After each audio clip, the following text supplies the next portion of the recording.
लखनऊ में सीएम योगी आज आईटी विभाग के साथ करेंगे बैठक। पुलिस महानिदेशक ईओडब्ल्यू की बैठक की भी अध्यक्षता करेंगे सीएम योगी।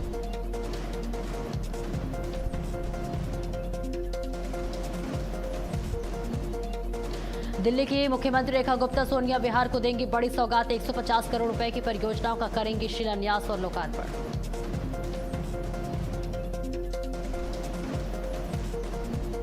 यूपी बीजेपी अध्यक्ष पंकज चौधरी का आज 3 जिलों का दौरा। कानपुर देहात, जालौन जाएंगे पंकज चौधरी। कई कार्यक्रमों में होंगे शामिल।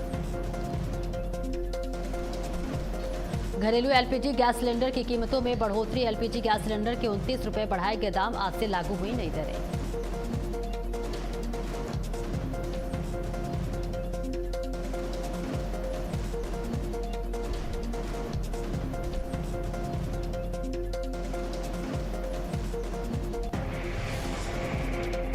नमस्कार, भारत अपडेट देख रहे हैं आप। मैं हूं आपके साथ सपना दीपक मदेशिया। यूपी 2027 का चुनाव में अभी समय है, लेकिन राजनीतिक बिसात पर मोहरे सजने शुरू हो चुके हैं। उत्तर प्रदेश में बीजेपी ने अपने सबसे बड़े मिशन की तैयारी तेज कर दी है। यूपी प्रदेश अध्यक्ष का प्रदेश व्यापी दौरा, बूथ स्तर तक संगठन को मजबूत करने की कवायद और जनता से सीधा संवाद, ये सब संकेत दे रहे हैं कि पार्टी अब चुनावी मोड में आ चुकी है। बीजेपी का दावा है कि यह संगठन को और धार देने का अभियान है, लेकिन राजनीतिक गलियारों में इसे 2027 के महासमर की तैयारी के तौर पर देखा जा रहा है। सवाल यह है कि क्या यह सिर्फ फीडबैक लेने का कार्यक्रम है या फिर सत्ता में वापसी की रणनीति का बड़ा खाका। तो आज हम इसी मुद्दे पर चर्चा करेंगे कि क्या मिशन 75 के जरिए बीजेपी एक बार फिर उत्तर प्रदेश में अपनी राजनीतिक पकड़ को और अजेय बनाना चाहती है। क्या बूथ स्तर की यह कवायद विपक्ष की चुनौतियों का जवाब है? और सबसे बड़ा सवाल, क्या बीजेपी ने 2027 की जंग का बिगुल अभी से बचा दिया है? और क्या सपा के पास बीजेपी की इस रणनीति का कोई जवाब है? ऐसे में कई सवाल हैं। 2027 विधानसभा चुनाव होने में अभी देरी है, लेकिन उससे पहले बीजेपी चुनावी मोड में उतर चुकी है। बीजेपी के प्रदेश अध्यक्ष पंकज चौधरी लगातार दौरे पे दौरे कर रहे हैं। आज भी उनका 3 दौरा है, जहां वो कानपुर देहात और जालौन जिले पर दौरे पर हैं। और ऐसे में भले ही पार्टी ये कहे कि संगठन को मजबूत करने की ये कवायद है, लेकिन अंदर खाने ये सवाल जरूर उठ रहा है कि बीजेपी चुनावी मोड में आ चुकी है। 2024 लोकसभा चुनाव में बीजेपी का जो प्रदर्शन रहा, उसे देखते हुए बीजेपी अब पहले से ही तैयारी करना चाहती है और ना ही कोई चूक भी नहीं करना चाहती है।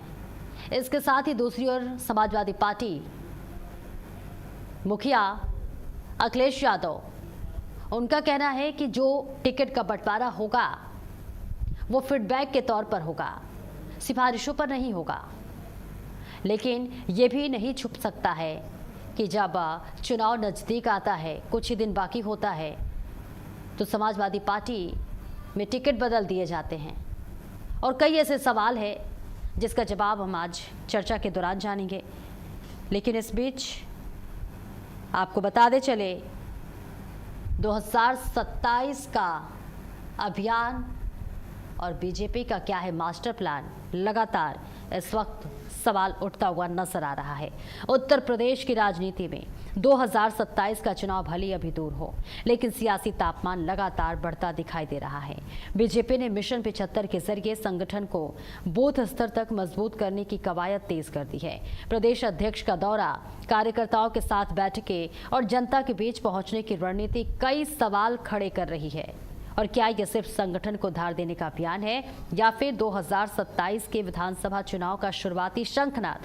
और क्या बीजेपी एक बार फिर अपनी राजनीतिक बढ़त को अजेय बनाने की तैयारी में जुटी है? और दूसरी तरफ क्या समाजवादी पार्टी के पास इस रणनीति का कोई प्रभावी जवाब है?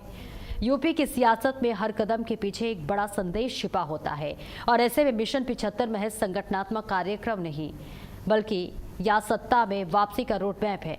यही होगा आज की चर्चा का सबसे बड़ा मुद्दा। लेकिन इस बीच आपको बता दें कि लगातार चिंतन मंथन किया जा रहा है और इसके साथ ही चुनावी मोड पे सभी पार्टियां भी आ चुकी हैं। उत्तर प्रदेश देश की सबसे बड़ी राजनीतिक प्रयोगशाला, जहां से निकलने वाला संदेश अक्सर दिल्ली की सत्ता तक पहुंचता है और ऐसे में 2027 के विधानसभा चुनाव को लेकर हलचल तेज होना स्वाभाविक है। बीजेपी मिशन 75 के जरिए संगठन को नए सिरे से सक्रिय कर रही है, कार्यकर्ताओं को मैदान में उतार रही है और बूथ स्तर तक अपनी पकड़ मजबूत करने में जुटी हुई है। लेकिन सवाल यह है कि क्या ये तैयारी सिर्फ संगठन विस्तार की है या फिर चुनावी रणभूमि सजाई जा रही है, और क्या बीजेपी को यह लग रहा है कि 2024 के बाद बदले राजनीतिक समीकरणों के बीच उसे नई रणनीति की जरूरत है, और क्या विपक्ष खासकर समाजवादी पार्टी इस चुनौती का सामना करने के लिए तैयार है। यूपी की राजनीति में जीत सिर्फ नारों से नहीं बल्कि बूथों और जनाधार से तय होती है, और ऐसे में मिशन 75 कितना असरदार साबित होगा और इसका सियासी संदेश क्या होगा, इसी पर आज हम बात करेंगे।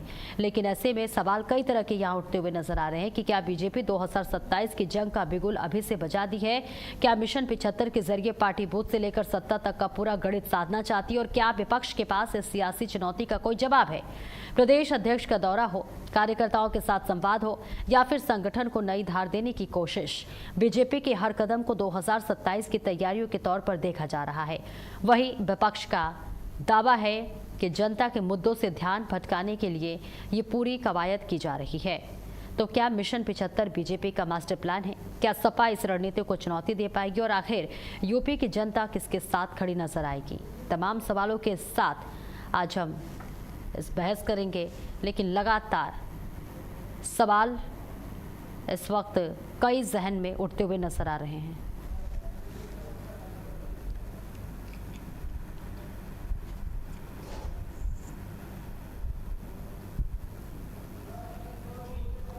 तो लगातार ये तस्वीरें भी हम आपको दिखा रहे हैं, और देखिए क्योंकि यूपी का महासंग्राम बीजेपी का अभियान आज का मुद्दा है। उत्तर प्रदेश की राजनीति में 2027 का विधानसभा चुनाव भले ही अभी कुछ समय हो दूर, लेकिन राजनीतिक दलों की गतिविधियां साफ संकेत दे रही हैं कि चुनावी तैयारियों का दौर शुरू हो चुका है। खासकर भारतीय जनता पार्टी ने जिस तरह से अपने संगठनात्मक अभियान को तेज किया है, उसने राजनीतिक गलियारों में नई चर्चा जरूर छेड़ दी है। प्रदेश अध्यक्ष का लगातार जिलों का दौरा, कार्यकर्ताओं के साथ संवाद, बूथ स्तर तक संगठन को मजबूत करने की कवायद और जनता के बीच सीधा संपर्क, ये तमाम गतिविधियां इस बात का संकेत दे रही हैं कि बीजेपी अब पूरी तरह से चुनावी मोड में नजर आ रही है। बीजेपी का कहना है कि ये संगठन को और अधिक सशक्त बनाने का अभियान है। पार्टी का दावा है कि मजबूत संगठन ही जनता की समस्याओं को समझने और सरकार की योजनाओं को अंतिम व्यक्ति तक पहुंचाने का सबसे प्रभावी माध्यम है। लेकिन विपक्ष इस दावे को मानने को तैयार नहीं है। विपक्ष का आरोप है कि सब 2027 के चुनाव को ध्यान में रखकर किया जा रहा है और बीजेपी ने अभी से चुनावी जमीन तैयार करनी शुरू कर दी है। दरअसल उत्तर प्रदेश सिर्फ एक राज्य नहीं बल्कि देश की राजनीति की धुरी माना जाता है। यहाँ की सत्ता का रास्ता अक्सर दिल्ली की सत्ता तक जाता है और ये सभी जानते हैं। और ऐसे में 2027 का चुनाव बीजेपी, समाजवादी पार्टी और अन्य दलों के लिए बेहद अहम माना जा रहा है। बीजेपी जहां लगातार तीसरी बार सरकार बनाने का लक्ष्य लेकर आगे बढ़ रही है, वहीं समाजवादी पार्टी 2024 के लोकसभा चुनाव में मिले उत्साहजनक परिणामों के आधार पर सत्ता में वापसी का सपना देख रही है। सबसे बड़ा सवाल यह है कि क्या मिशन 75 सिर्फ संगठन को मजबूत करने का कार्यक्रम है या फिर ये बीजेपी का चुनावी ब्लूप्रिंट है? क्या बूथ स्तर तक की ये कवायद विपक्ष की बढ़ती सक्रियता का जवाब है? और क्या बीजेपी को यह एहसास है कि 2027 की राह उतनी आसान नहीं होगी जितनी पहले दिखाई देती थी? और अगर ऐसा है तो पार्टी ने अपनी रणनीति में क्या बदलाव किए हैं? दूसरी तरफ समाजवादी पार्टी के सामने भी चुनौती कम नहीं है। क्या सपा बीजेपी के मजबूत संगठनात्मक ढांचे का मुकाबला कर पाएगी? क्या विपक्ष जनता के मुद्दों को चुनावी बहस के केंद्र में ला पाएगा? और कई सवाल इस वक्त उठते हुए नजर आ रहे हैं, क्योंकि लगातार बीजेपी इस वक्त चुनावी मैदान में उतर चुकी है। कई ऐसे सवाल हैं और इन्हीं सब सवालों का जवाब आज की चर्चा में हम जानेंगे। लेकिन उससे पहले हमारे साथ तमाम मेहमान मौजूद हैं, सभी का परिचय करा देते हैं। हमारे साथ बीजेपी से प्रवक्ता प्रदीप भटनागर है। सर, बहुत बहुत स्वागत है आपका। और इसके साथ ही सपा से प्रवक्ता अशोक कुमार तिवारी हमारे साथ है। आपका भी सर बहुत बहुत स्वागत है। सबसे पहले प्रदीप भटनागर जी, आपके पास आऊंगी। लगातार बीजेपी चुनावी मोड में आ गई है। 2027 कहे तो अभी चुनाव दूर है, लेकिन अभी से लगातार दौरे करना आपके प्रदेश अध्यक्ष का, देखिए आज ही 3 जिलों में दौरा है। क्या माना जाए कि बीजेपी 2024 चुनाव में मिले परिणामों से कहीं ना कहीं डरी हुई है और अभी से मैदान में उतरकर चुनाव की तैयारी कर रही है? प्रदीप जी। जी जी जी जी, सादर प्रणाम आदरणीय सपना जी। देखिए, बात चुनाव की नहीं है। ये संगठन है भारतीय जनता पार्टी का, कोई प्राइवेट लिमिटेड नहीं है। और ये बेशक नाम इसका भारतीय जनता पार्टी है, मगर हम इसे संगठन मानते हैं। और संगठन मानने के दायित्व में हम समझते हैं कि हम संगठित रहना है। और संगठित के लिए हमें हर मंच पे, चाहे मंडल स्तर पे, जिला स्तर पे, ब्लॉक स्तर पे, या प्रदेश स्तर पे, राष्ट्रीय स्तर पे बैठकें, मीटिंग और आपस में चिंतन करना पड़ेगा। ये भाजपा है। ये नहीं कि अगर चुनाव मोड़ है तो तभी घर से निकलेंगे, नहीं है। देखिए, सबसे बड़ी चीज है कि हमें कार्य करना है। जिस उद्देश्य से हमने सरकार बनाई, जिस उद्देश्य से हमें काम कर रहे हैं, हम अपने कार्यकर्ताओं को कहते हैं कि आपका हमारी कार्य पद्धति क्या है। हमें कार्य पद्धति में सक्षम कार्यकर्ता और सशक्त संगठन बनाना है। सबसे पहले तो हमारा उद्देश्य यही है, सक्षम कार्यकर्ता, मजबूत कार्यकर्ता। पहली चीज हमारी विचारधारा है अंत्योदय, हर आदमी तक, हर सरकार की चीजें, हर सुविधा पहुंचाना हमारा संकल्प है। अंत्योदय तक काम करने का हमारी पद्धति है। कार्य करते रहें और चलते रहें। तो हम तो 12 महीने 24 घंटे भारतीय जनता पार्टी का कार्यकर्ता रहता है। उसका काम यही है कि कार्य करते रहें और चलते रहें। अगर संगठित और भाजपा को मजबूत रखना है, तभी आज तक कोई भी, बहुत लोगों ने चीजें कर ली और भारतीय जनता पार्टी में कभी फूट नहीं डाल पाए। आगे चलते हैं। संगठन के अंदर संरचना चलती रहती है हमारे यहाँ, कभी मंडल स्तर पे, कभी वार्ड स्तर पे, कहीं ना संरचना चलती रहती है। और संरचना भी सार्थक प्रयासों के लिए चलती है, जिससे कि कार्यकर्ता हर वोटर के संपर्क में रहे और मिलता रहे। उसके बाद आती है चीजें, छोटी सी और बताता हूँ। हमारा जो है सर्व स्पर्श, हमें हर गरीब, अमीर, महिला, बच्चा, सबसे स्पर्श मतलब नजदीक जाना है, सबसे मिलना है। ये कार्यकर्ता की पद्धति है और संगठन का सिस्टम है। उसके बाद चलते समावेश में। हम लोग उन चीजों को चिन्हित करते हैं जो पार्टी को मजबूत करती है।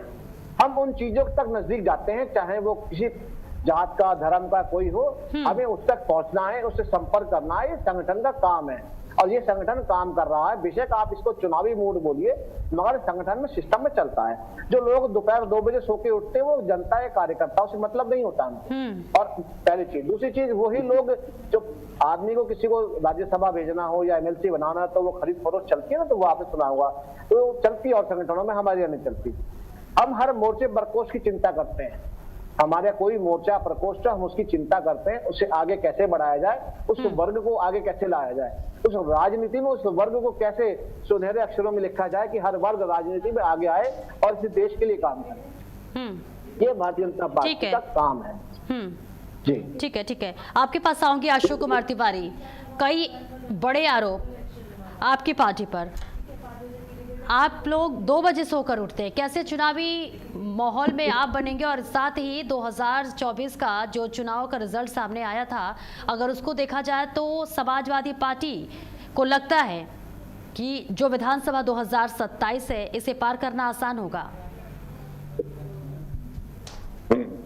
जी बोलिए अशोक जी, बोलिए। देखिए, मैं, आपने अभी संगठन पर विस्तार की बात की भाजपा के प्रवक्ता से, उन्होंने अपनी बात रखी। इसके अलावा और बात रखेंगे भी क्या? मैम, सच्चाई ये है कि संगठन तो मानता हूं, भाजपा का संगठन में काम सदैव चलता रहता है, अच्छी बात है, चलनी चाहिए। लेकिन आज जमीन से जुड़ाव कितना रह गया है? आज इनके कार्यकर्ता कितने किस हालत में है?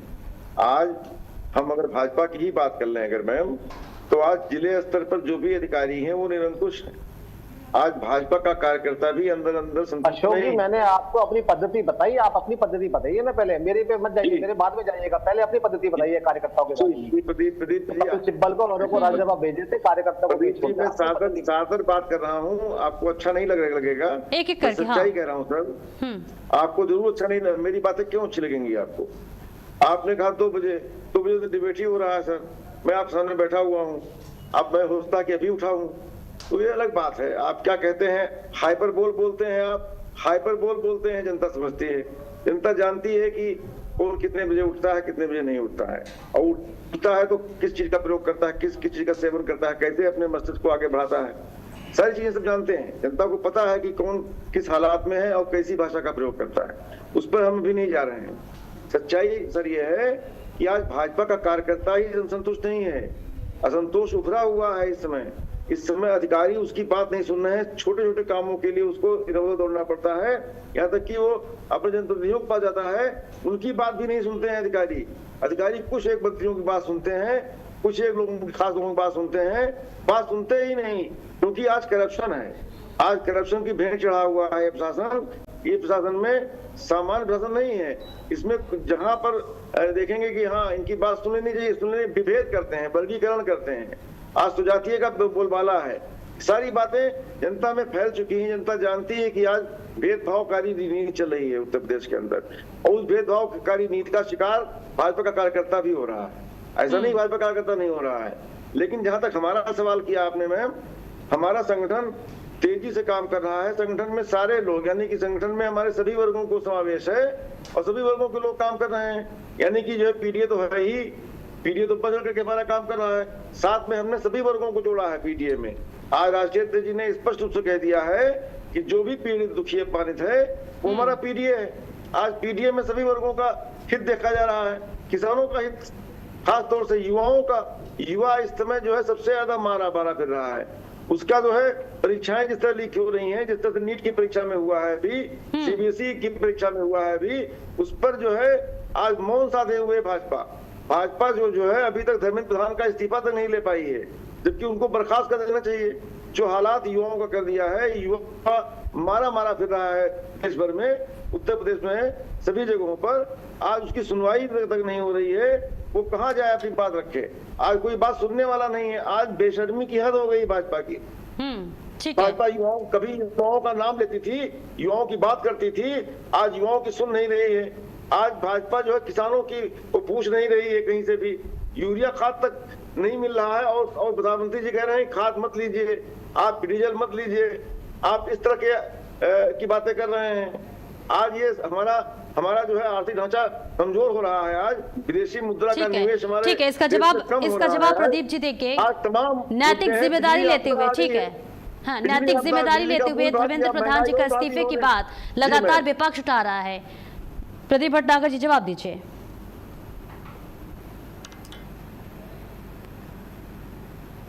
देखिए, मैंने अगर बात करी, संगठन की बात करी, मैंने विषय बताया कि भारतीय जनता पार्टी में कार्यकर्ता का काम क्या है।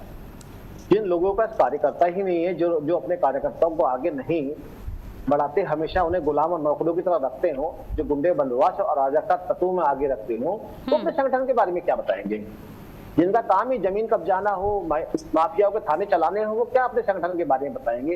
अरे मेरे संगठन ने जो अपना नियम और जो नियमावली बनाई है कार्यकर्ताओं के प्रति, वो ये कह रहे कार्यकर्ता की सुनता नहीं है अधिकारी। अरे कार्यकर्ता तो कार्यकर्ता है, वो आम जनता है, वो कार्यकर्ता तो है, मगर वो कोई कार्यकर्ता से ऊपर नहीं है। तो कार्यकर्ता क्या थाने जाके बदमाशी करेगा? कार्यकर्ता क्या अधिकारियों से बदतमीजी करेगा? ये भाजपा संगठन में नहीं है, ये समाजवादी पार्टी के टाइम में था।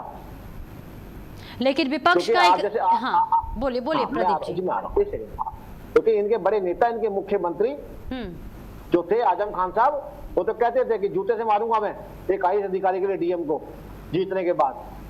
तो हमारे यहाँ नहीं है, कार्यकर्ता की सुनना या ना सुनना ठीक है, कोई बात नहीं, अधिकारी गलत चीज क्यों सुनेगा? दूसरी चीज, अभी धर्मेंद्र प्रधान जी की बात कर रहे थे।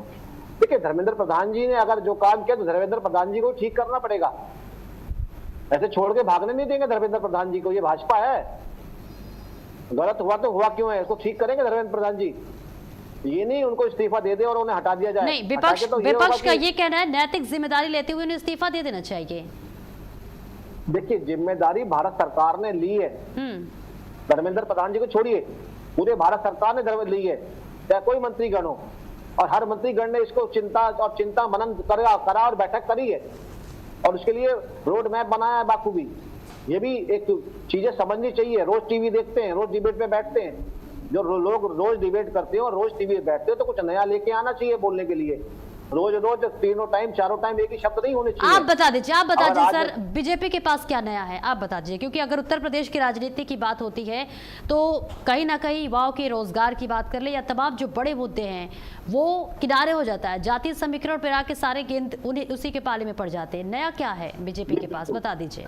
बिल्कुल, फिर हम सपा के पास जाएंगे नया पूछने के लिए। हाँ, देखिए, जिन लोगों ने पिताजी और बेटा जी और पूरे खानदान ने इस प्रदेश के अंदर राज करा हो, जिनके पास बताने के लिए कुछ नहीं है, मैं अपने इस 9 साल कार्यकाल के लिए 9.5 लाख बच्चों से ऊपर नौकरी दी है सरकारी इस उत्तर प्रदेश के अंदर।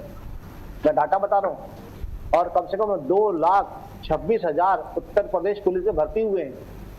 मैं डाटा बता रहा हूँ। मैं तो लोग तो डाटा भी नहीं बताते हैं, लोग अपना तो कार्यकाल भी नहीं बताते, लोग तो ये भी नहीं बताते अगर 27 के बाद अगर हम चुनाव में आएंगे तो हम प्रदेश के लिए क्या विकास ठीक है, नौकरी दी है, ठीक है, बीजेपी ने नौकरी दी है, ठीक है, सरकार ने नौकरी दी है, लेकिन उन स्टूडेंट्स का क्या जिनके पेपर लीक हो जाते हैं, जो सुसाइड कर लेते हैं, जिनके अभिभावक डिप्रेस्ड हो जाते हैं, उनका क्या होगा? बिल्कुल, देखिए अगर आपने सुसाइड की बात की, उसका तो कोई एक बड़ है नहीं, क्योंकि जब अगर चीजें अगर आपको पता है कि पेपर लीक हुआ है तो सरकार ने गंभीरता से लिया और गंभीरता से लेकर उसका रोड मैप भी बनाया, जिससे मैंने अभी पहले भी बोला। तो ये चिंता उनकी नहीं है।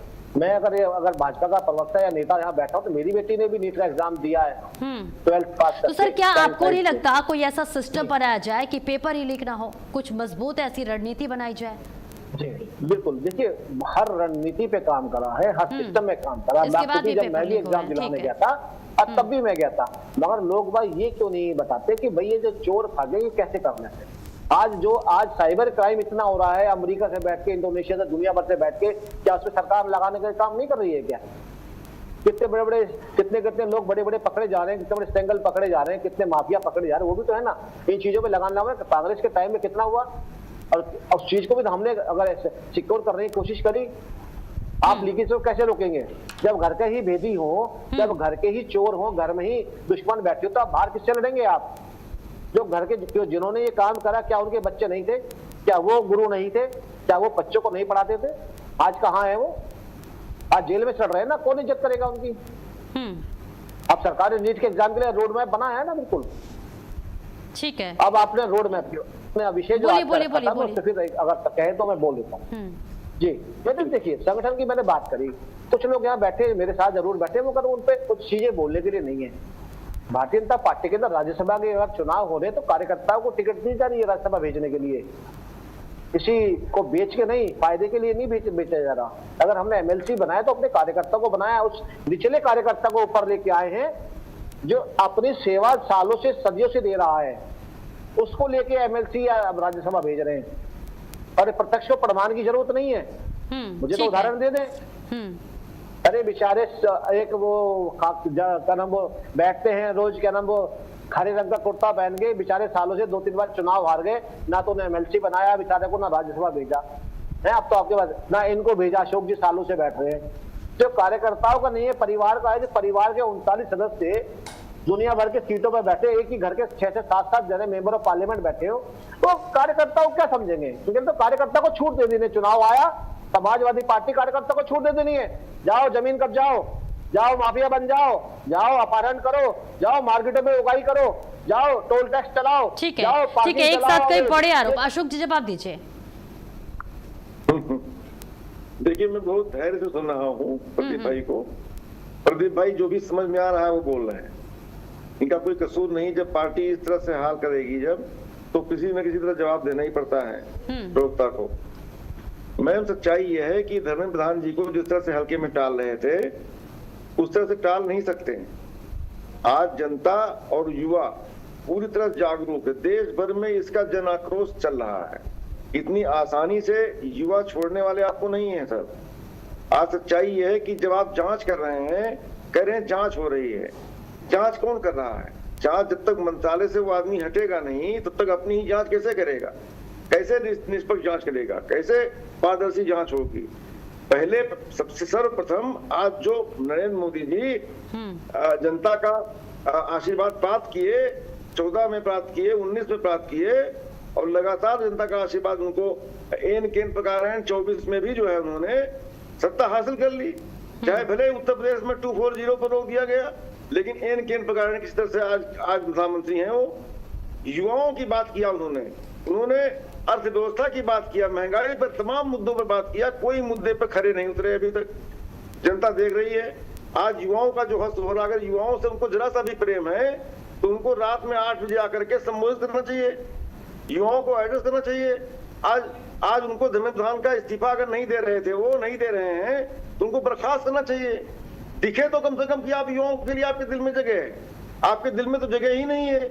आप हर मुद्दे को टालना चाहते हैं, हल्के में लेना चाहते हैं। किसानों एक और बड़ा आरोप बीजेपी, सुन लीजिए, एक और बड़ा आरोप बीजेपी हमेशा लगाती आ रही है और लगाती भी है। 2017 से पहले उत्तर प्रदेश का क्या हाल था, माफिया राज चलता था, महिलाएं घर से बाहर नहीं निकलती रात को। 4 लाख करोड़ की जमीन छुड़वाई है। आपके सवाल का जवाब दूंगा।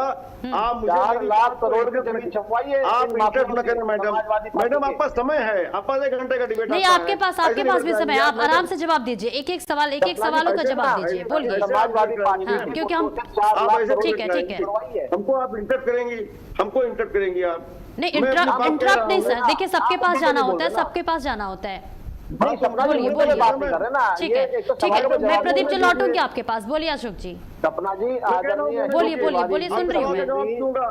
तभी आदरणीय अशोक तिवारी जी, आप सीनियर प्रवक्ता हैं, एक एक करके आप अच्छे प्रवक्ता हैं, सीनियर हैं, आदरणीय अशोक तिवारी जी, प्रदीप जी धैर्य आप रखिए। सवालों के जवाब क्यों नहीं देते? प्रदीप जी सम्मान सहित कह रहा हूँ, धैर्य रख लीजिए, बिल्कुल एक एक करके, फिर ऐसे अगर दोनों लोग साथ में बोलेंगे तो फिर डिबेट नहीं हो पाएगी, एक एक करके। हाँ नहीं, मैं नहीं बोल रहा हूँ। ठीक है प्रदीप जी, मैं आपके पास लौटूंगी, प्रदीप जी सुन लीजिए। में होती है। सर मेहरबानी आपकी, आदरणीय तिवारी जी, मैं तो ये कह रहा हूँ, सुन तो एक एक करके प्लीज, एक एक करके प्लीज, ऐसे बात नहीं हो पाएगी, एक एक करके। मेरी बात मुझे कंप्लीट करने दीजिए। मैं लौट रही हूँ, आपके पास ही प्रदीप जी, आपके पास लौट रही हूँ, बस एक मिनट। भारतीय जनता पार्टी का इसमें भला है, जो मैं कह रहा हूँ उसमें आपकी भलाई है।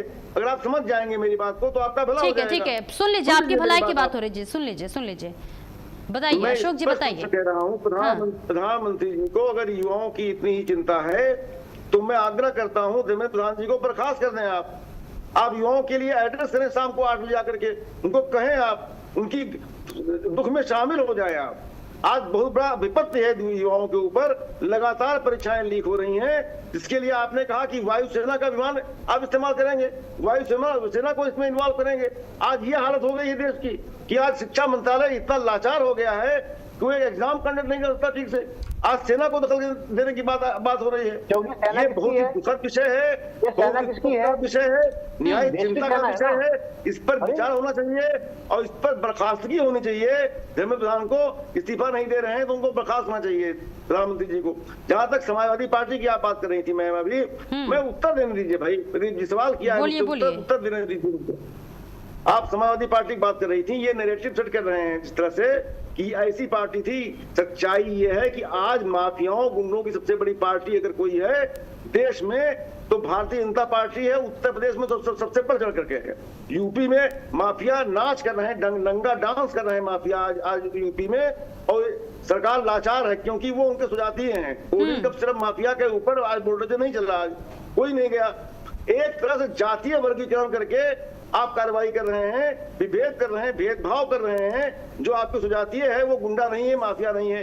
जगह जगह माफियाओं को पोषण कर रहे हैं, आप पनाह दे रहे हैं उनको। आप इस तरह की सरकार हैं। सच्चाई ये है, हमारी बात करते हैं 24 में जनता ने बता दिया है हमें कहां रखा है, आपको कहां रखा है। 2024 में आदरणीय राष्ट्रीय अध्यक्ष जी के स्वच्छ पर, उनकी अच्छी छवि पर वोट पड़ा है और सभी वर्गों ने वोट दिया है हमको।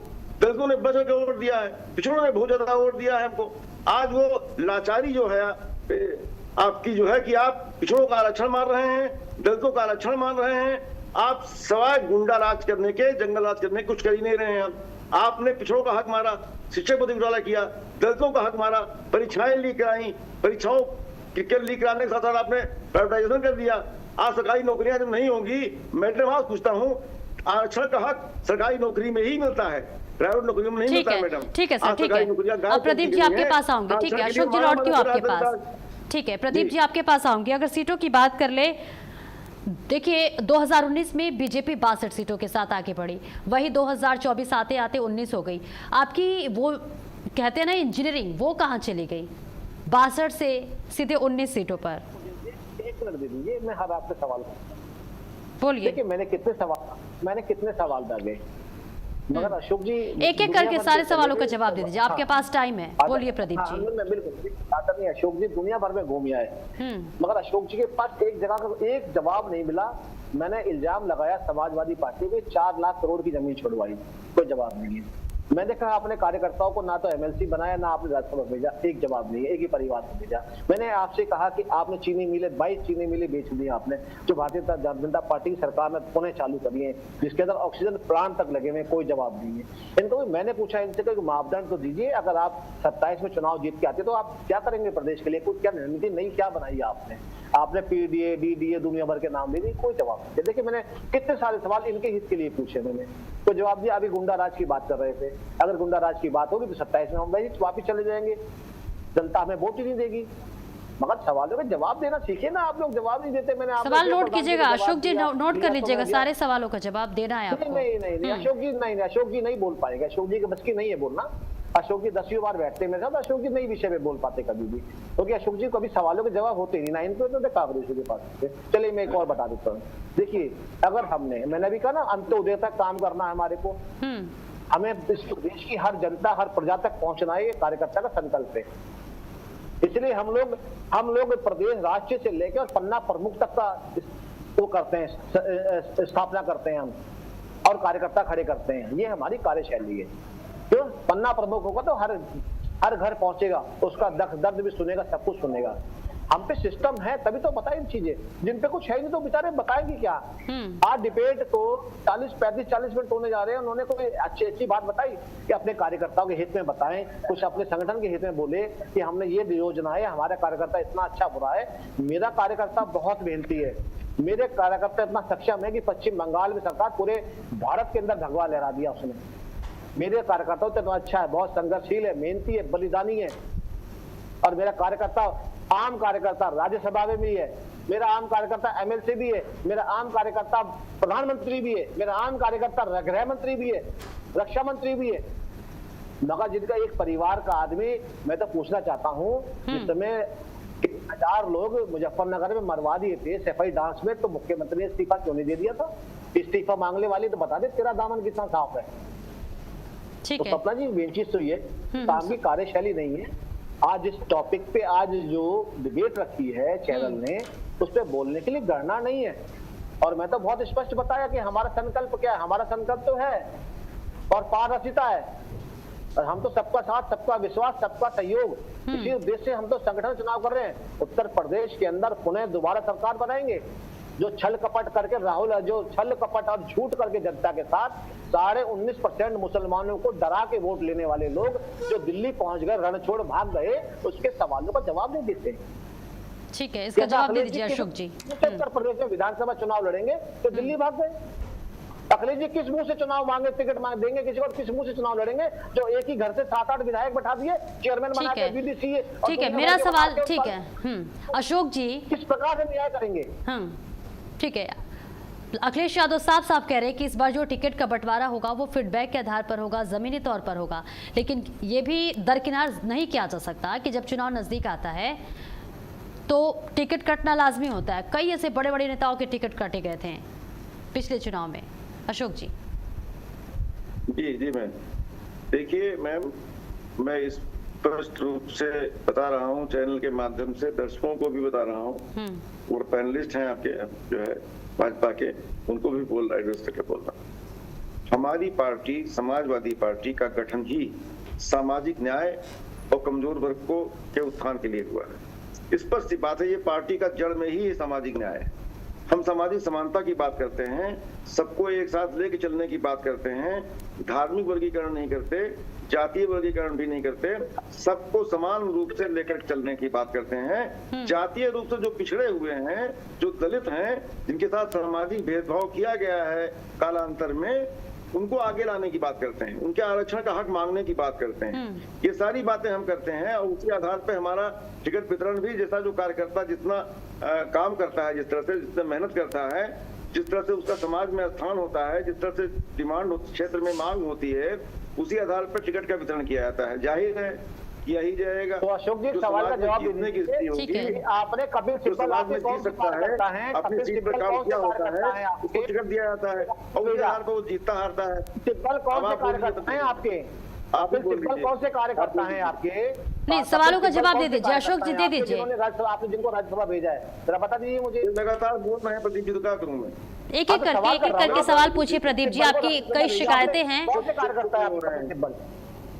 प्रदीप जी चुप ही नहीं हो रहे हैं, मैं क्या करूं? सर कपिल सिब्बल कौन से कार्य करता है आपने, जिन्होंने राष्ट्रपति भेजा, आपने किस उद्देश्य से मैं भेजा? बता रहा हूँ, अरे बता रहा हूँ, आप एक व्यक्ति का नाम लेंगे, तमाम ऐसी बातें हैं जो तमाम मोदी जी काम करते हैं, तो मोदी जी भी अपने तरीके से काम करते हैं, तमाम कार्य होते हैं। आप सुनिए, सुनने का माता रखिए ना सर, सुनने का माता नहीं रखेंगे तो नहीं सुन पाएंगे। अखिलेश जी की जो है ना वो स्पष्ट रूप से कह दिया है जी और हमारे मोदी जी में अब आप ही हजारों करोड़ों किलोमीटर का फासला। मैम टाइम दे दीजिए इनको समय और चाहिए। नहीं बोलिए। आपके पास सवालों के जवाब नहीं ना, इसलिए नहीं बोलना चाहते। चुप हो जाता हूँ। कहाँ अखिलेश यादव जी की आप प्रधानमंत्री जी से आप बोल रहे हैं, मैं कैसे बोलूं? एक अकेला सब पे भारी। मैम बताइए कैसे बोलूं? हाँ, एक अकेला सब पे भारी। नहीं आप बोलिए ना, बोलिए, वो भी बोल ही रहे हैं, आप भी बोल गए, आप भी बोल गए। आपके कार्यकर्ता है, क्या है वो? या तो ये बोले तो मैं बोलूं, या तो ये बोल रहे हैं तो मैं बोलूं, दो में से एक ही बोल पाएगा। दोनों लोग एक साथ बोलेंगे कोई आवाज तो नहीं पाएगा। सवाल दागिए प्रदीप जी, अपना सवाल दागिए। सवाल नहीं दाग रहा, मैं तो जनता के लिए, जनता के जो जनता सवाल पूछना चाहती है, मैं तो वो सवाल पूछे। जनता पूछना चाहती है कि कपिल सिब्बल को आपने कौन से कितने पुराने कार्यकर्ता, कौन से कार्यकर्ता है कपिल सिब्बल जो राज्यसभा भेजे हैं आपने? बोलिए अशोक जी, जवाब दीजिए।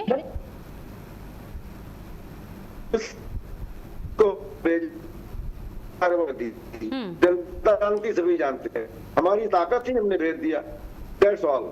अब मैं इस पर कोई जवाब नहीं दूंगा। अब आगे सुनिए, आप आगे जवाब सुनिए, जो आपने सवाल पूछे थे पहले वो जवाब सुनिए, जो मैम ने पूछा जवाब दे रहा हूँ। आपकी बात का फ्लैट जवाब दे दिया आपने, ठीक है, दैट्स ऑल। अब मैं कहना चाहता हूँ स्पष्ट रूप से मैम कि जो है हमारी पार्टी ही कमजोर वर्ग को आगे लाने के लिए बनी है, समानता के लिए बनी है, उसी आधार पर टिकट हम बांट रहे हैं। जो क्षेत्र में जितना मजबूत है सीट जीत कर दे सकता है, जीतने के आधार पर टिकट का वितरण होता है।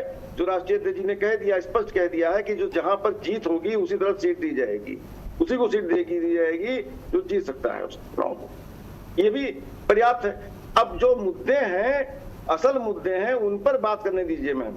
असल मुद्दा यह है कि हमारे समय में विद्युत उत्पादन इकाइयां जो भी लगी थी, जितनी लगी थी इकाइयां, वही इकाइयां आज भी हैं। 9 सालों में इन्होंने कोई विद्युत उत्पादन इकाई नहीं लगाई है। सौर ऊर्जा की बात ना करें, सौर ऊर्जा की बात करना बेमानी होगी। जो मेन मूल इकाइयां होती हैं विद्युत उत्पादन के लिए, वो नहीं लगाई गई हैं। आज डिमांड इतनी बढ़ गई है, आबादी भी बढ़ी है, उत्तर प्रदेश की डिमांड भी बढ़ी है, गर्मी भी बढ़ रही है, जलवायु का असंतुलन है, गर्मी भी बहुत ज्यादा बढ़ रही है, तो इसका इस्तेमाल बिजली का होगा ही होगा। और डिमांड बढ़ेगी तो सप्लाई देनी ही पड़ेगी। आप सप्लाई नहीं दे पा रहे हैं, डिमांड के अनुरूप सप्लाई नहीं दे पा रहे, क्योंकि विद्युत उत्पादन का ये लगाया ही नहीं है।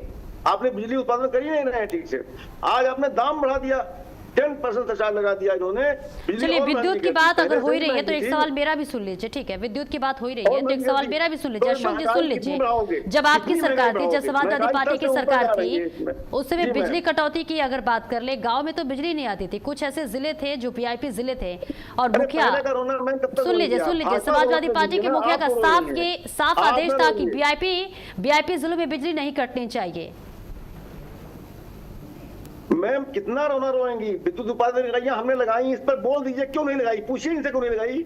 बिजली 9 साल सरकार को है, आज पहले 9 साल पहले की बात कर रही हैं आप। 9 साल सरकार की है, बिजली की इकाई लगनी चाहिए नहीं लगनी चाहिए, आबादी बढ़ी कि नहीं बढ़ी, डिमांड बढ़ी कि नहीं बढ़ी, आप सप्लाई नहीं कर पा रहे हैं, आप अक्षम है। ठीक है, आपकी आवाज प्रदीप जी आपकी आवाज नहीं आ रही है, आपकी आवाज प्लीज अनम्यूट कीजिए, आप म्यूट कर रखे हैं। जी सुमन जी, ये वो लोग हैं जिन्होंने अनिल अंबानी जी को फ्री में कई हजार मीटर जमीन दे दी थी और उसमें ना कार्य करने के कारण उसको वापस ले ली गई। अब बिजली की बात कर रहे थे, अभी आपने सवाल का दागा तो देखिए, आपका तो काम है सवाल करना, आप तो मुझसे भी करेंगी, तीखे सवाल भी करेंगे, मीठे भी करेंगे, जवाब देना पड़ेगा। तो क्या आप नेतृत्व कर रही है इस डिबेट का? जिन लोगों पे जवाब नहीं होता वो इस प्रकार से भागते हैं। पहली चीज, बिजली की बात कर रहे थे, देखिए एक दिन में 2083 मेगावाट बिजली का चीजों की डिमांड आई और इससे प्रदेश के अंदर 1000 मेगावाट और 31,000 मेगावाट बिजली चल रही है। और वही घट के 1-2 महीने बाद वही घटकर 25,000 मेगावाट चली जाएगी।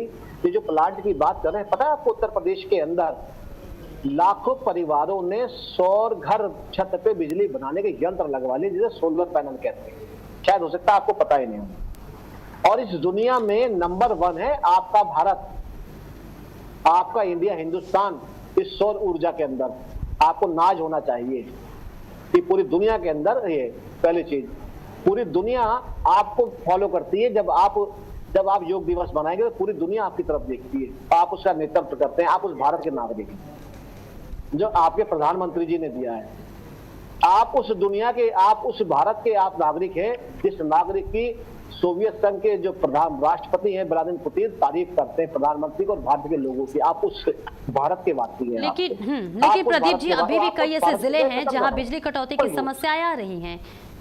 क्या ये माना जाए खुद मुख्यमंत्री को ग्राउंड जीरो पर उतरकर अधिकारियों को सस्पेंड करना पड़ रहा है? जब ठंड का मौसम था, जब सर्दी का मौसम था, जी सुन लीजिए, जब सर्दी का मौसम था उस समय मेंटेनेंस क्यों नहीं हुई? ये भी सवाल लगातार खड़े हो रहे हैं। बिल्कुल आप सही कह रहे हैं। बिल्कुल देखिए, भारतीय जनता पार्टी, बिल्कुल भारतीय जनता पार्टी की जब उत्तर प्रदेश में सरकार बनी, राहुल जब जिस समय आदरणीय अखिलेश यादव जी इस प्रदेश का नेतृत्व कर रहे थे, इस प्रदेश के मुखिया थे, प्रदेश के पिता थे, इसके होते उस समय भारत के सेंट्रल गवर्नमेंट ने, भारत सरकार ने 21 लाख करोड़ रुपए बिजली में खर्च करे थे। अपनी भाजपा की सरकार से पहले जगह जगह नए ट्रांसफर, सोलर पैनल, नए प्लांट, नई तार, अंडरग्राउंड है, बहुत चीजें।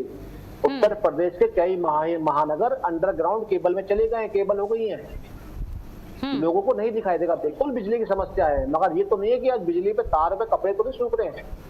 आज कम से कम कटौती हो रही है। कम से कम मेरे दोपहर में मेरी भाभी, मेरी बहन, मेरी दादी गांव देहात के अंदर पूरा दिन पेड़ के नीचे तो नहीं बिताती ना, घंटे 2 घंटे 3 घंटे की कटौती बिल्कुल होती है और उन चीजों में लगे नहीं। लेकिन अब मुख्यमंत्री ने तो साफ आदेश दिया है कि 24 घंटे बिजली होनी चाहिए, फिर आप कैसे कह रहे हैं कि 2 घंटे 3 घंटे की कटौती होनी चाहिए? अखिलेश जी तो बोलते ही नहीं थे, अखिलेश जी तो बोलते ही नहीं थे। उसका जवाब भी अशोक जी देंगे। अशोक जी कोई जवाब नहीं देंगे, अशोक जी में जवाब ही नहीं है। अशोक जी चैलेंज कर रहे हो, अशोक जी जवाब दे दे कि इनके टाइम के अंदर पूरी मीडिया ने दिखाया कि तारों पे कपड़े सूख रहे हैं। 1000 से ऊपर गांवों के अंदर तो तार भी नहीं पहुंची थी उत्तर प्रदेश के अंदर। पानी देना तो बहुत दूर की बात है समाजवादी पार्टी की। ये गिनती गिनाते ये वो लोग हैं जिन्होंने 11,500 हजार करोड़ के रिबन काट के चले गए, काम नहीं करा। मुझे तो तिवारी जी आदरणीय ये बता दे कि पूर्व मुख्यमंत्री अखिलेश यादव जी ने कितने गरीबों की छत देके गए और कितने गरीबों को देके गए, ये इज्जत घर, बाथरूम। ये वो लोग हैं, ये वो लोग हैं, शर्म नहीं आती। ये लोग ये वो नारा लगाते थे कि ये क्या नाम, तो क्या बोलूं बस मैं, ये वो कहते थे कि जब खाएगा इंडिया तभी तो जाएगा इंडिया। ये इनकी ये लैंग्वेज थी। आज खाता भी इंडिया, जाता भी इंडिया है। इनके हर नारे उल्टे पड़े इनके ऊपर, मगर अपने कार्यकाल में कुछ कर रहा। चीनी मिल इन्होंने बेची, पौंडी चड्डा को इन्होंने प्रदेश को शराब बेचने के लिए लगा रखा था। आज मुझे क्या बताएंगे, क्या जवाब देंगे? इन पे कोई रोड मैप नहीं है 2027 के चुनाव के बाद का? हाँ भाई अगर सरकार लाएंगे तो ये काम करेंगे? कुछ नहीं करेंगे, अपने खजाने भरेंगे। देखिए अभी एक रिपोर्ट आई थी, एक बड़े अखबार में छपी थी कि जिस समाजवादी पार्टी के जितने भी देश के अंदर राजनीतिक दल हैं 15-16, सबसे ज्यादा खर्चा समाजवादी पार्टी ने करा है, मगर अर्निंग नहीं दिखाई कि पैसा आया कहां से। ये तो जवाब देंगे। ठीक है अशोक जी बोलिए, ऐसे चुप रहने से नहीं काम चलेगा, बोलिए अशोक जी। और युवाओं की नौकरियों का भी बात जरूर कीजिएगा, क्योंकि ठीक है 2017 ठीक है, तमाम युवाओं सुन लीजिए तमाम युवाओं का ये कहना होता है 2017 से पहले नौकरी आने से पहले ही खर्ची पर्ची का काम शुरू हो जाता था। इसका भी जवाब दीजिएगा, बोलिए अशोक जी। देखिए मेरी आदत बीच में बोलने की नहीं है, आपने कहा है तो मैं बोलने जा रहा हूँ। बोलिए हाँ। मैं चुप नहीं हूँ, मैं खाली ठीक है बोलिए। नहीं बोलिए आप, तो मैं कह रही हूँ, बोलिए आप। जी मैं सच्चाई ये है, जैसे ये बच रहे हैं कह करके ऐसे बच नहीं पाएंगे। 27 में चुनाव है, 27 में इनको फेस करना है चुनाव, और इस चीज का जवाब जनता पूछ रही है कि आपके समय में विद्युत उत्पादन इकाइयां क्यों नहीं लगाई, इतना ज्यादा अंधेर नगरी क्यों है। जब बिजली उत्पादन ही नहीं करोगे तो महंगी बेचोगे, और महंगी बेचोगे तो महंगाई और बढ़ रही है। इस समय महंगाई को और बढ़ा दिया है 10% सचा लगा करके बिजली का इन्होंने। इसका उत्तर ये नहीं दे पाए, कोई बात नहीं, न दे उत्तर है ही नहीं, देंगे कहां से उत्तर। सच्चाई मैम ये है कि महंगाई इस कदर बढ़ रही है, इस कदर बढ़ चुकी है, डीजल बढ़ने से भी महंगाई बढ़ती है। 27 का रोड मैप बताइए क्या करेगी समाजवादी और पार्टी महंगाई का इतना बेशुमार अब आप फिर बीच बोल रहे हो, हमको नहीं बोलने दे रहे हो। 27 का रोड मैप बताइए कि समाजवादी पार्टी आएगी तो क्या करेगी 27? मैं शरीफ आदमी हूँ, मुझको नहीं बोलने दे रहे हो, कमजोर दिखा रहे हो मुझको कमजोर दिखा रहे हो। आप ताकतवर हो भैया, आप बीच बोलो। अरे नहीं सर, आपसे पूरा प्रदेश चलता है, आप इसको जेल भेज दें, इसको मरवा दें। नहीं बोलता है आपके तो माफिया बहुत बड़े-बड़े नहीं बोलता हूँ मैं आपको। 27 का रोड मैप बताइए ना, आप मुझे 27 का रोड मैप बताइए। आप जनता सुना देगी आपको, 27 में यही जनता आपको सुना देगी। आप जितना भी तानाशाही करेंगे, हमारी जबान बंद कर सकते हैं आप, जनता की जबान कैसे बंद करेंगे आप? आज नीट की जो हालत है, सीबीएसई की जो हालत है, युवा सड़कों पर है, आज किसान सड़कों पर हैं, किसान को यूरिया खाद नहीं मिली, लाइन में लगना पड़ा है।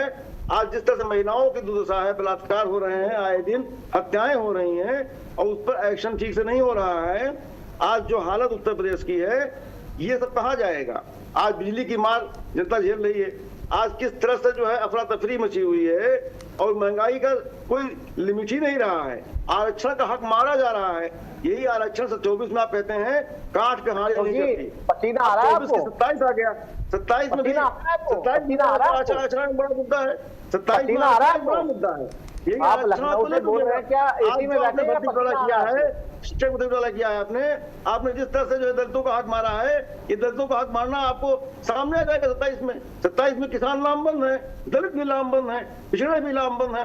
यहाँ तक कि जो ब्राह्मण सनातन का अपमान किया आपने, पंडितों का अपमान किया आपने, पंडित को अवसरवादी कहा आपने, जिन्होंने प्रदेश के लिए कुछ किया ही नहीं है, बताएंगे क्या बेचारे? भगवान परशुराम जी भी टाइम पास कर रहे हैं अशोक जी केवल अपना, भगवान श्री राम जी भी टाइम पास कर रहे हैं, भगवानों में आपने अंतर कर दिया और सनातन का विद्रोह कर दिया आपने। सनातन से आप अलग हो गए, सनातन को आज नहीं प्रदीप जी अनम्यूट कीजिए अपने आप को, आपकी आवाज नहीं आ रही है।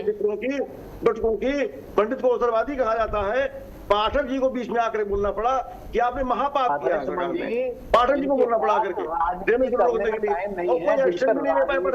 उन्होंने कहा कि मैं क्या जवाब देंगे यहाँ पे? क्या उम्मीद करते हैं बोले कि हमारे आपको ये कोई जवाब नहीं दे पाए, अधिकारी कोई जवाब नहीं है और प्राप्तनेमी के रूप में उभर के आए, जनता का पैसा खा गए, इन्होंने लैपटॉप बांटे तो एक ही धर्म नहीं रहे, स्किल बांटी तो एक ही धर्म जी। अरे भाई यहाँ तो एक नहीं लाखों बच्चों को लैपटॉप और मोबाइल दिए, टैब और मोबाइल लाखों बच्चों को दिए।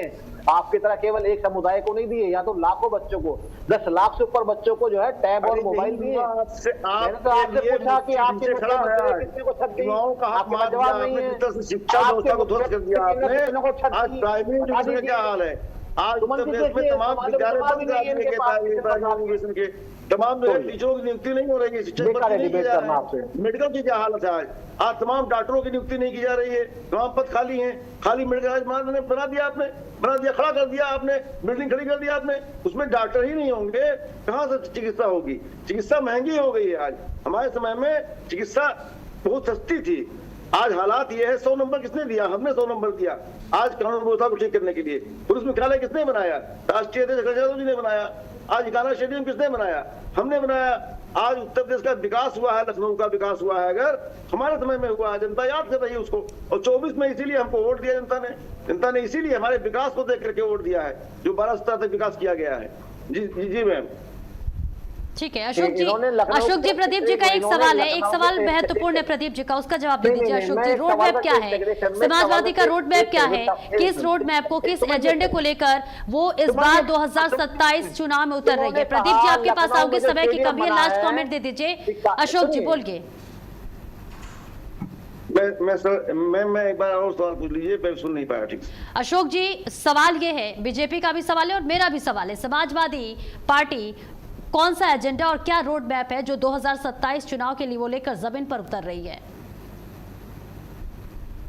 जी मैम, तमाम मुद्दे हैं। जो सबसे बड़ा मुद्दा महंगाई का है, बेरोजगारी का है, और सबसे बड़ा मुद्दा आरक्षण का है।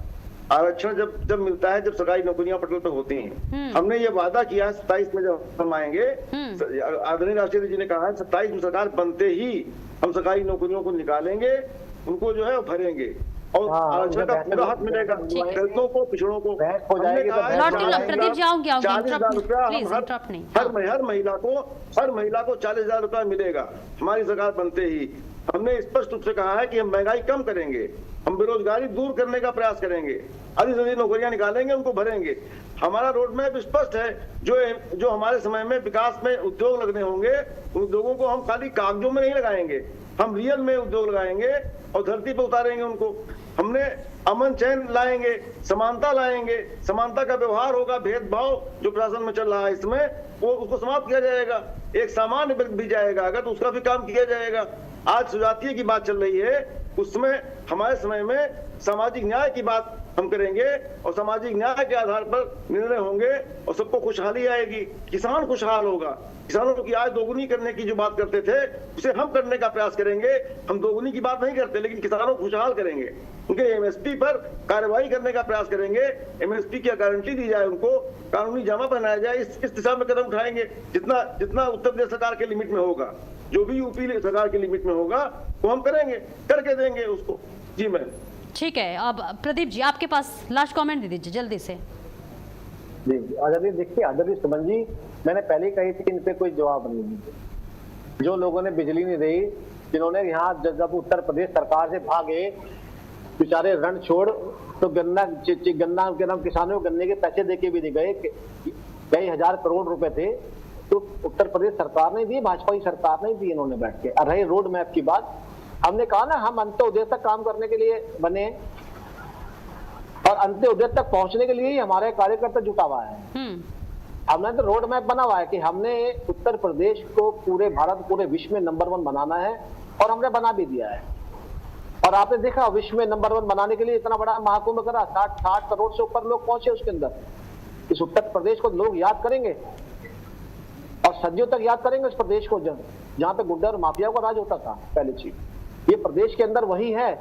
आज जो इंडस्ट्री हब बनाया जा रहा है, आज जो विश्व सम्मेलन हुआ इंडस्ट्री हब के लिए, आज प्रदेश के अंदर जगह जगह इंडस्ट्री लग रही है। नोएडा नंबर 1 पे है, और प्रदेशों के अंदर जाइए ना आप, ये वही लोग हैं जो कि इंडस्ट्री एरिया के पास, जिसमें आदमी, गरीब आदमी खाना खा सके। अखिलेश यादव जी ने अपने राजस्व को पूरा करने के लिए पार्क बेच दिए। इंडस्ट्री एरिया के पार्क जो जमीन के लिए टुकड़े थे वो बेच के, ये वो लोग हैं इन्होंने स्टाम्प पेपर पे 2 गुना पैसे बढ़ा दिए। हम लोगों ने यहाँ स्टाम्प पेपर पे अगर ब्लड रिलेशन में अगर रजिस्ट्री होनी है तो आपको मिनिमम फीस देनी पड़ेगी, आपको पेपर के पैसे नहीं देने पड़ेंगे आपको। इन लोगों ने बहुत कुछ, ये जो एक स्टेडियम का नाम ले रहे हैं लखनऊ का, उसमें अखिलेश यादव खुद पार्टनर है। 60% सरकार और 40% जिसकी जमीन है वो पार्टनर है, जो ये कह रहे हैं हमने जिसे बना दिया स्टेडियम को। और अगर विश्वास ना तो गूगल कर चेक कर लेना। ठीक है, आपके अखिलेश जी की ठीक है। तो 2027 चुनाव देखिए अभी भी बहुत दूर है, लेकिन उससे पहले ही तमाम जो पार्टियां हैं वो चुनावी मैदान में उतर चुकी हैं। आप दोनों का इस खास चर्चा में जुड़ने के लिए बहुत बहुत शुक्रिया।